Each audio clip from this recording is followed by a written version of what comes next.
It all started on a typical Friday evening. I was looking for something different, something to break the routine. You know the feeling, you get tired of doing the same thing over and over, and you want to change. It wasn't like I had any grand plans for the night. I wasn't going out partying or anything. It was just a normal night. The kind of night where you're just trying to relax, but somehow everything feels a little too quiet, like something is missing. I had just moved to a new city a few weeks ago. New job, new apartment, new routine. I thought it'd be exciting, but honestly, it just felt a bit lonely. I was adjusting, trying to figure out where everything was, where to get coffee, how to avoid traffic, all those little things that make up life in a new place. One of the things I'd been getting used to was the weird night shifts at my new job. It's not like I was scared of the dark, but there was something different about being alone in a big, empty space at night.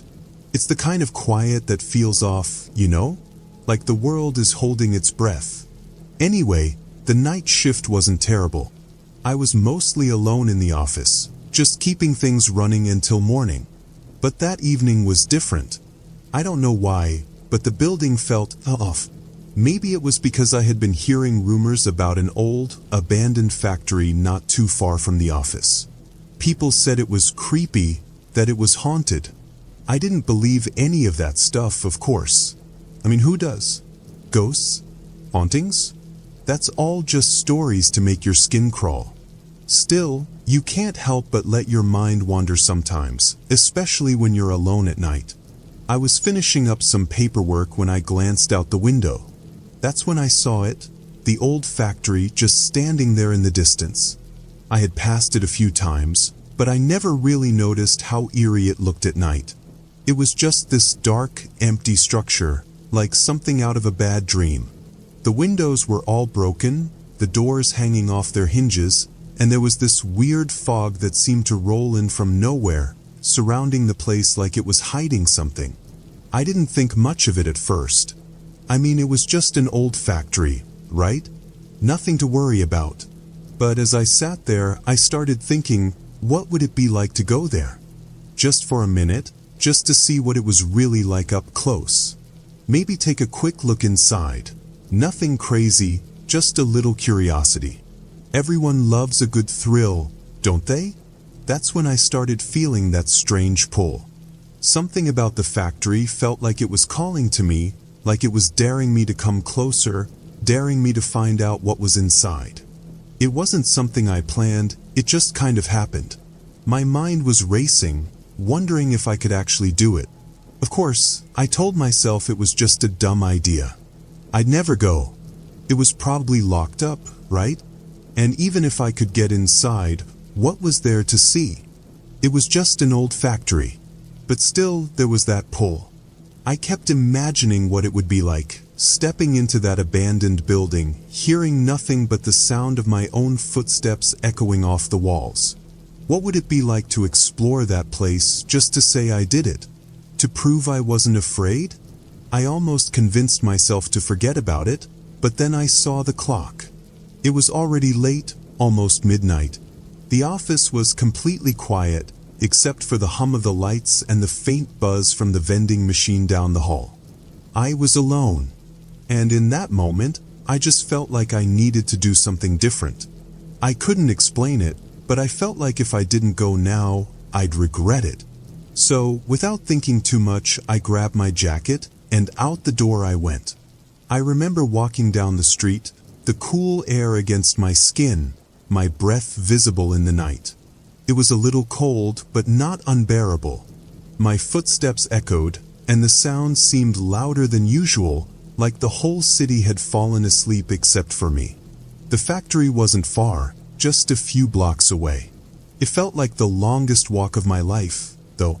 Every step took me closer to that looming structure, and the closer I got, the heavier the air felt. It was like the city itself was holding its breath, waiting for something. And then I stood there, right in front of it. The factory looked even worse up close, like it had been abandoned for years, maybe longer. The windows were black, and the front door, what was left of it, hung slightly ajar. creaking in the wind. The sight of it made my heart race, and for a second, I almost turned back. But something inside me, some mix of curiosity and something else I couldn't explain, pushed me forward. And that was the moment I stepped inside. I stepped inside the factory, and the door creaked shut behind me.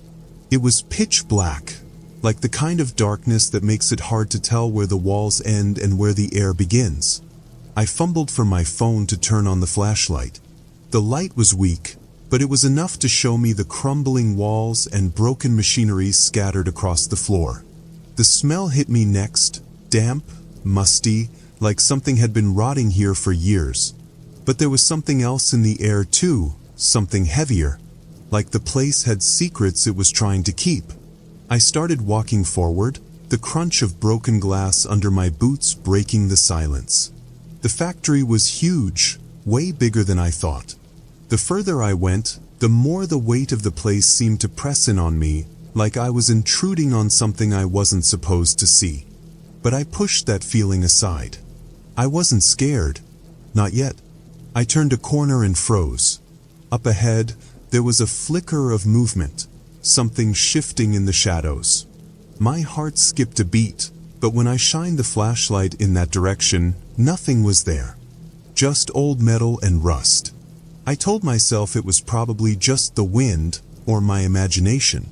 This place was so quiet, my mind was playing tricks on me. Then I saw it. On the far wall, there was a sign. It was faded, barely readable, but I could make out a few words. Danger zone. Restricted access. The rest was too worn to read. My mind raced. What did that even mean? What was in here that was dangerous? As I got closer to the sign, I heard a noise. It was faint, but it sent a chill through me. A low, almost imperceptible hum, like something was running in the background, hidden deep within the building. I shined my flashlight toward the source, but there was nothing.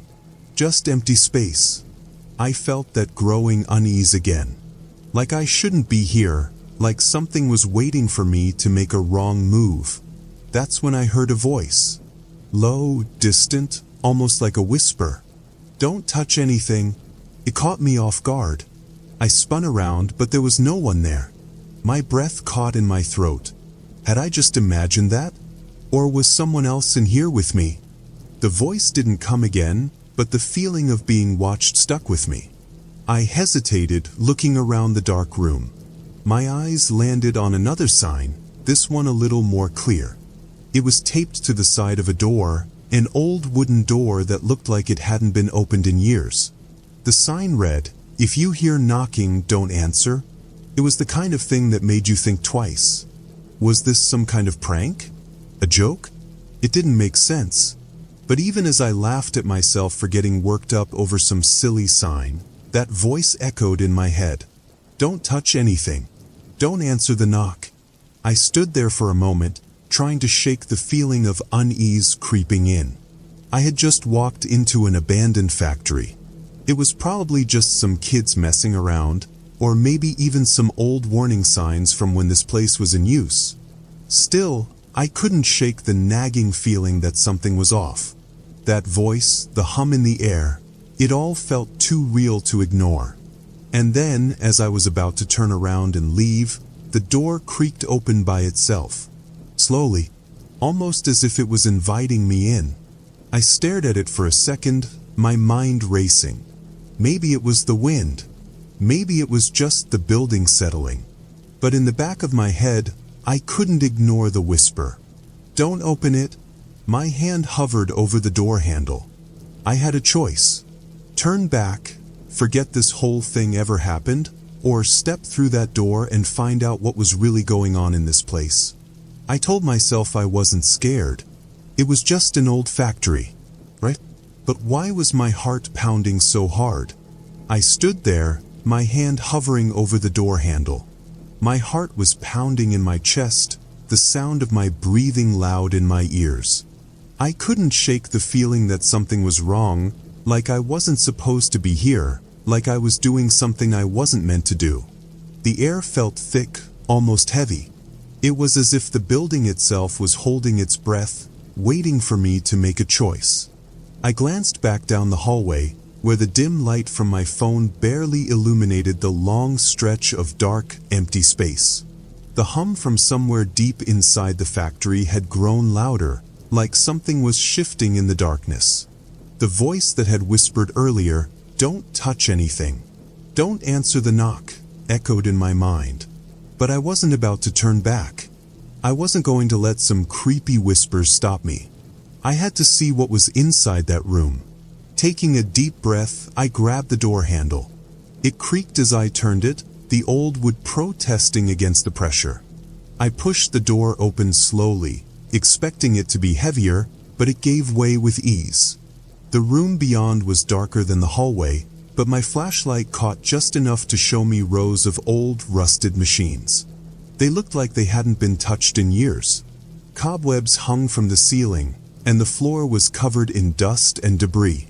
But there was something else, something that felt off. I stepped inside, my feet crunching on the old floor. The air in here was even colder, like a draft had been coming through for a long time. There were no windows in the room, and the walls were lined with old, rotting equipment.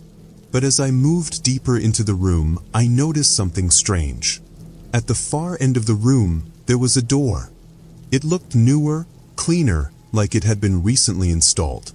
I couldn't see much through the cracks, but I knew I had to get closer. Before I could move any further, I heard it. A knock. 3 loud, clear knocks. My blood ran cold. It came from the door at the far end of the room, the one that seemed newer than the rest of the factory. The knock was slow, deliberate, like someone was standing on the other side, waiting for me to answer. I froze. The voice from earlier, "Don't answer the knock," replayed in my head. The sound of the knock was still echoing in my ears. I didn't want to move. I didn't want to make a sound. But the door, it was like it was calling me. My hand twitched, like it wanted to reach for the handle, to open it. I could feel a cold sweat on the back of my neck as I stood there, frozen in place. But after what felt like an eternity, I finally forced myself to turn away. I wasn't about to answer that knock. Whatever was behind that door could stay there. I started backing away from the door, slowly. The room was quiet again, but I couldn't shake the feeling that something was still watching me. Every shadow in the corner seemed to move when I wasn't looking directly at it. I tried to shake it off, telling myself I was just being paranoid.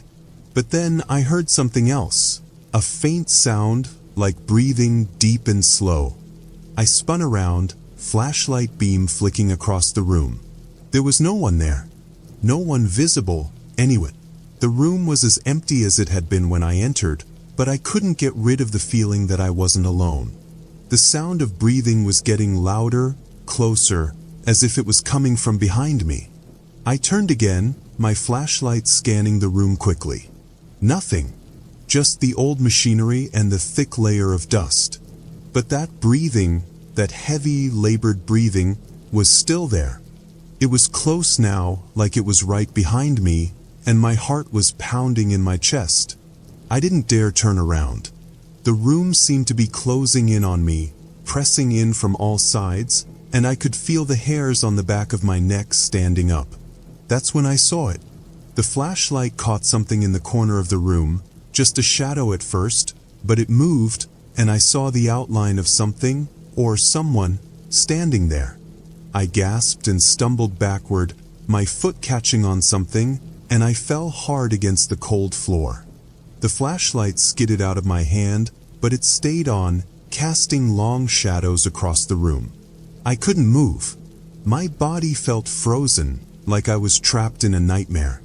The shadow in the corner didn't move, but I could feel its presence, like it was watching me, waiting for me to make the next move. The breathing stopped, and for a split second, everything was completely still.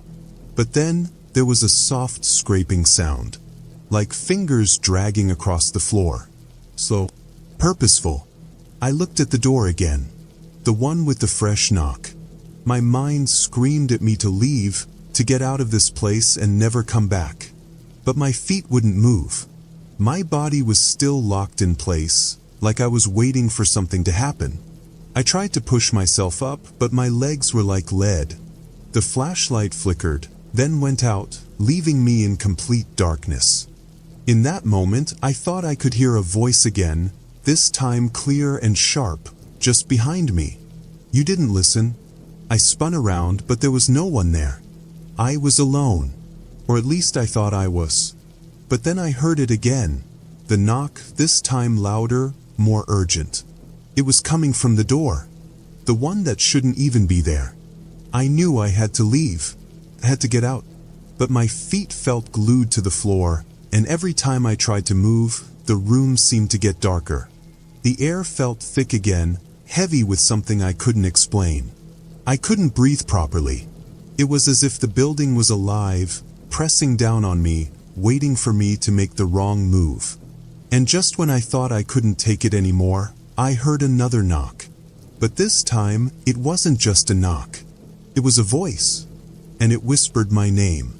I stood there, frozen, as the whisper of my name echoed in my ears. It was soft at first, barely audible, but then it grew louder, more distinct. "Your name, you didn't listen?" My breath hitched in my chest. The voice wasn't coming from anywhere. It was just everywhere. In the air, in my head, like it was inside me. I wanted to scream, but my throat felt dry, like I was choking on the words. I tried to move, to run, but my feet wouldn't cooperate. It was as if something was pulling me back, holding me in place, trapping me here. I glanced at the door, the one that shouldn't have been there, the one with the knock. It was closed, but I could feel something behind it. Something watching, waiting. And then, just as I thought I couldn't take it anymore, the door creaked open. Very slowly, inch by inch. A cold breeze swept through the room, sending a chill down my spine. My heart hammered in my chest, and I could feel the sweat on my palms. I knew I should have left, but my body refused to listen. It was like I was drawn to that door, like I needed to know what was behind it. The door opened all the way, and for a moment, there was nothing but darkness on the other side. But then I saw it. A figure, standing just inside. A silhouette. Tall, unmoving, like it had been waiting there for a long time. It was hard to make out any details, but something about it felt wrong. I tried to move, to take a step back, but I was stuck. My legs felt like stone, my breath shallow, my chest tight. The figure didn't move. It didn't speak. It just stood there, watching me with eyes I couldn't see. I couldn't look away. It was like it was pulling me in deeper and deeper into the darkness. Suddenly, the whisper came again, louder this time, almost a hiss. "You were warned." I felt a cold hand on my shoulder. I didn't even need to look to know it wasn't human. The fingers were too long, too cold. It gripped me tightly and I couldn't move, couldn't scream. My body was paralyzed, like I was caught in a nightmare. The room seemed to spin, and the walls closed in around me. I couldn't breathe. I felt the floor beneath me start to shake, the ground trembling with a low, bone-rattling rumble. The machines around me hummed louder, like they were coming to life, their gears turning in the dark. The room was spinning faster now, the sound of footsteps, heavy, dragging, coming closer. "You didn't listen," the voice whispered again, but this time it was more than a whisper. It was inside my head, inside my soul. It was everything. The cold hand on my shoulder tightened, pulling me backward, dragging me toward the door. I struggled, but it was like I was weightless, like I had no control over my body. I couldn't stop it. The figure behind the door stepped forward, and I finally saw it clearly. It wasn't human. It was tall, much too tall, with limbs that were too long, twisted in unnatural angles. Its skin was pale, stretched tight across its bones, like it had been starved for years. His face was wrong. Eyes too wide, too black. And its mouth?